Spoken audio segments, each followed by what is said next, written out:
Now, when the privilege I had is that when I became born again, where I gave my life, I just met him. So I didn't have any other foundation. I just met him. The first time I met him, he was putting his hand in his pocket like that, and said, I can never be poor. I said, can someone talk like this? He did like this. He said, I can never beg. Have I begged any of you before? Nothing can make me beg. And where I was coming from, it's not like that. And then while he was talking, he said, I read a book by Gloria Copeland, and it brought me out of poverty. I said, this man has said the secret.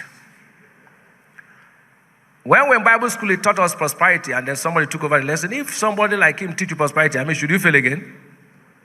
It is not what somebody teaches you that will make you successful. It is your personal revelation. Because you can't use another man's headlamp to drive your car.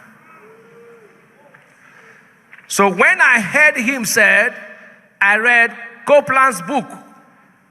After Bible school, we are taught all it is in Bible school, but I was still not getting money the way it should come. It will come and stop, come and stop. I said, no, there's something I have not known.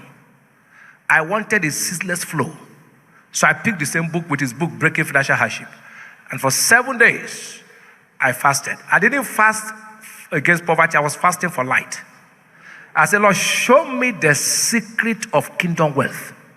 What you showed him revealed to me. And while I was reading, I stopped reading. Everything ended. I was on the bed. I put my head like that. I said, God, tell me the secret. And a voice came, which was, who is blessing you? I said, of course, he said, if the man is blessing you, then without contradiction, the less blessing is better. Until you tap into his grace, you can never prosper. My first seed was 50 naira as a married man. So it's not how much you start with, it's how faithful and consistent. I didn't see him. I knew him, I started following 995. My first meeting him one-on-one was 2000. So you don't have to meet the person for the grace to answer. I won't tell you details. It's not necessary, amen. You two go and discover your own. So be consistent. Be what? In everything. But I will narrow it to this area because that's where I've gotten unusual insight. Many of us, we are in ministry, don't pay tithe. We are the Melchizedeks. We collect. We don't pay. You be consistent in your own tithing. You be consistent in the ministry tithing. We are 120 that left class, he taught, 1996. But I can tell you, I don't think anybody's consistent. So the difference is clear. You must be consistent. It's not doing it for 1 year. After we leave ministers' conference now, you start saying, look ahead, ahead. You know, if you're excited and you're not affected, you end up being afflicted. It's not excitement. Oh, the kind of things I've heard, soul winning. Now, he told you soul winning. Are you going to be consistent in doing them? It's not living here and copying notes, and then after 1 week, you go for evangelism. The next week, you say, boy, I'm tired. Me, I've increased my own, because after he said it, I said I've increased it. The one I was doing, I was joking. Now, I have to increase. You must be consistent in tithing, and you must be a generous giver. A generous what? Giver. Your personal tithe and ministry tithe. The first ministry tithe we paid April 1997 was 700 naira. So it is not where you're starting from. 1999, something happened. Because I'm going to say this because most times we expect him to give us money. Sincerely speaking, I guess people get angry. So look, that man is rich, he has not given me money. I'll be laughing. I say, excuse me, he should give you money. You don't know that you don't know the Bible? 1999, our landlord gave us a quick notice and said we should move from where we are to a new place. And Faith Tabernacle was being built. I knew the principle of prosperity. So I knew when a seed in your hand is not enough to meet the purpose, when the money in your hand is not enough to meet your purpose, the seed. So I said, we had 1.6 in the account. And already the rent was high. And I said, since they are building the Faith Tabernacle, it means that is where we should drop our seed, since that's the type we want. So I said to my wife, I said, look, we'll take 600,000 and sow it into a faith tabernacle. I didn't meet nobody. So you don't have to meet him to lay hands on you. No, it doesn't work like that.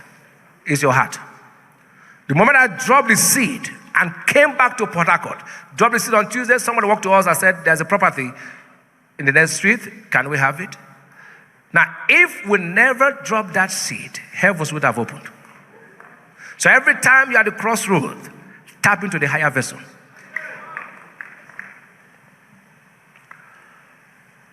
We are to buy where God is building his church now. We are to buy the land, and that time, the money inside was not enough to pay for the whole land. And I said, God, what do we do? He said, that time, give 100 million as a seed to the type you want. And heavens open, and we'll pay the entire money in 2 weeks. While he said, this is our church, I will share my own testimony also. I've heard him tell me how he does things, he will give. I said, I don't need to ask anybody. One day I said, Lord, I was listening to one of his messages, and he said, if you don't have a heart for God, forget it. You won't go find this kingdom. I listen to him. When I listen to him, I don't listen to anytime my wife knows. When I'm listening to him, it's like a walk. I take note. If you watch me, you think I'm preaching like him. It's impartation. One day I was listening to my message. I said, it's not Papa talking. They say, it's me talking. I said, are you sure? They say, yes. You don't have to imitate somebody. When it connects, it shows. And I was just there, and a voice said to me, 2012, give me $1 million. Only me heard God. Every time you have given, it's not the devil. Satan will never tell you to give.